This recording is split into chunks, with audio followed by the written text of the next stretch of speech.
Deep in the hills of West Virginia, where the shadows stretch long and the night whispers secrets, something strange came calling in 1952. A fiery light in the sky, a hiss in the dark, a figure that wasn't human, or was it? Welcome to the Shadow Frequency, the podcast that peers into the unknown and pulls back the curtain on the unexplained. Matt will be taking you through this tale in just a moment. But tonight, we're dialing into a frequency that crackles with mystery. The Flatwoods Monster, West Virginia's alien visitor. So settle in, turn up the volume, and let Matt guide you into the shadows. Welcome, listeners, to the Shadow Frequency, the podcast where we tune into the strange, the unexplained, and the downright spooky. I'm your host, Matt Wilson, and tonight we're diving into a tale that's equal parts extraterrestrial and backwoods terror. Picture this. A quiet night in 1952, a small town in West Virginia, and a group of kids and a mom stumbling onto something that looks like it crawled out of a sci-fi flick. We're talking about the Flatwoods Monster, sometimes called the Braxton County Monster, sometimes called an alien visitor. So grab your flashlight, lock your doors, and let's step into the shadows. This is the Shadow Frequency. Let's set the stage. It's September 12, 1952 in Flatwoods, West Virginia, a sleepy little town nestled in the hills of Braxton County. The population back then? Barely 300 people. This is coal country, folks. Rural, rugged, and not exactly the kind of place you'd expect to become ground zero for an alien encounter. But that's exactly what happened. Or at least, that's what some people swear went down. The story starts with a group of kids playing outside as the sun dips below the horizon. Suddenly, they see something streak across the sky. A bright, fiery object that crashes into the woods nearby.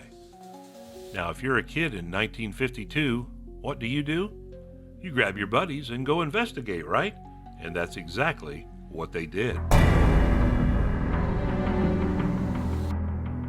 So we've got three boys, Edward and Fred May, both in their early teens, and their friend, Tommy Heyer, who's about 10. They run home, tell Mrs. Kathleen May, Edward and Fred's mom, about this weird light in the sky, and she's like, all right, let's check it out. They grab a flashlight, rope in a couple more locals, including 17-year-old National Guardsman Gene Lemon, and head up the hill toward where this thing supposedly landed. It's dark now, the woods are quiet, and there's this eerie vibe hanging in the air. As they get closer, they notice a strange, pungent smell, like sulfur or burnt metal. Gene Lemon's leading the pack with the flashlight, and then, bam, they see it. Picture this, a creature about 10 feet tall, hovering off the ground. It's got a round, red face like a glowing, angry moon, and these piercing eyes that cut through the dark. The body? Some say it was a humanoid. Others say it looked more robotic, like it was wearing some kind of suit.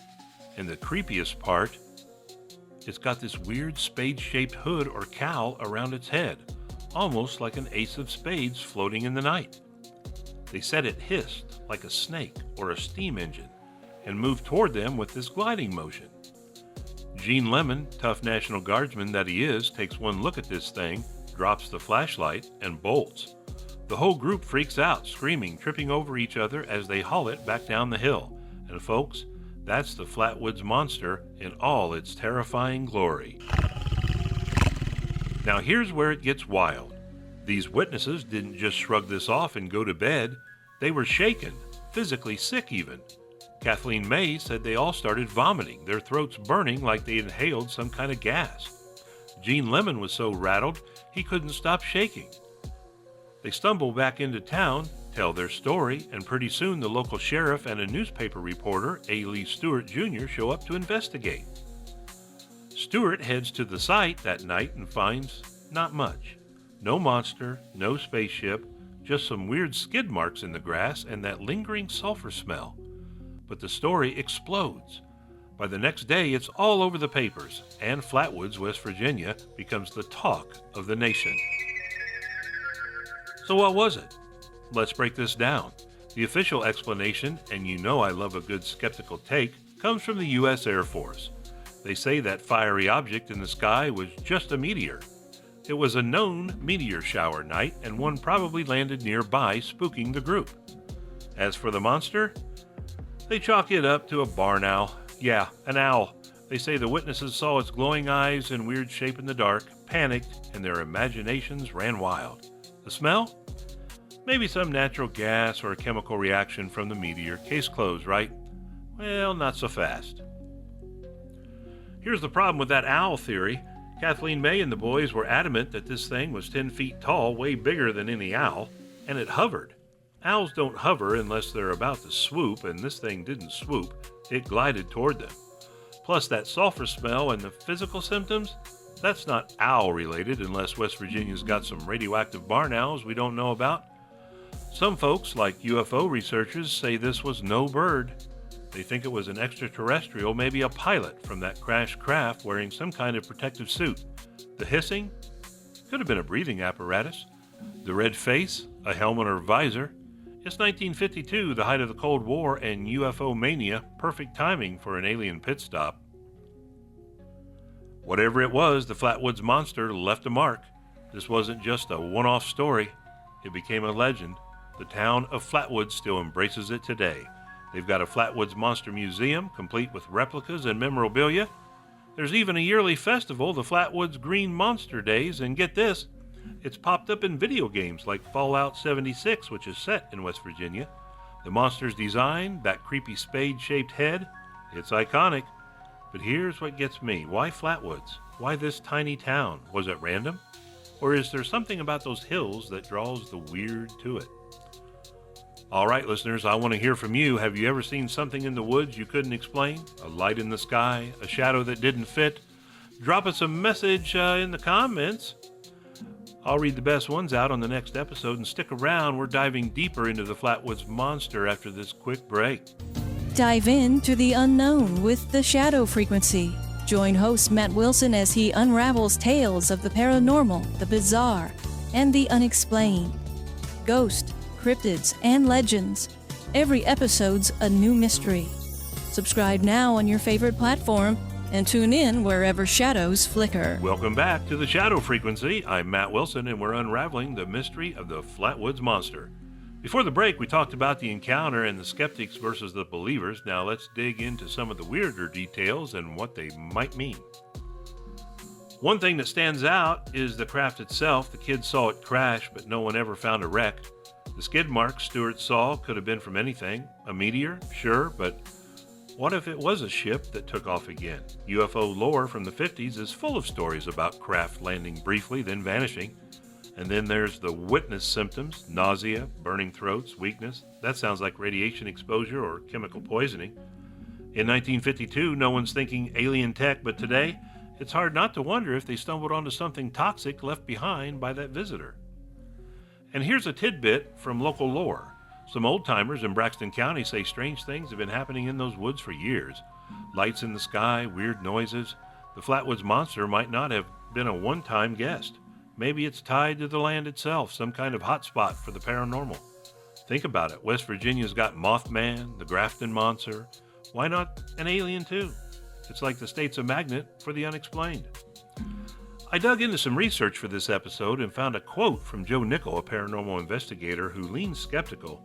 He wrote in 2000 that the Flatwoods Monster was a classic case of misidentification amplified by fear. Fair point, Joe, but fear doesn't explain everything. On the flip side, ufologist Gray Baker, who was big in the 50s, called it one of the most credible early UFO cases. Barker interviewed the witnesses and believed they saw something otherworldly. Who's right? That's the fun of it. We might never know. Here's my take. I'm torn. The owl theory makes sense on paper, but it feels too neat, you know? I've been out in the woods at night. Your mind plays tricks, sure, but 6 people seeing the same trick, feeling the same sickness, that's a stretch. I lean towards something real happening. Maybe not little green men, but something we don't fully understand. A lost experiment, a natural phenomenon science hasn't pinned down yet, or maybe an alien dropping by to say hi. So where does that leave us? The Flatwoods Monster is one of those stories that sticks with you. Not just because it's creepy, but because it's a snapshot of a time when the unknown felt closer than ever.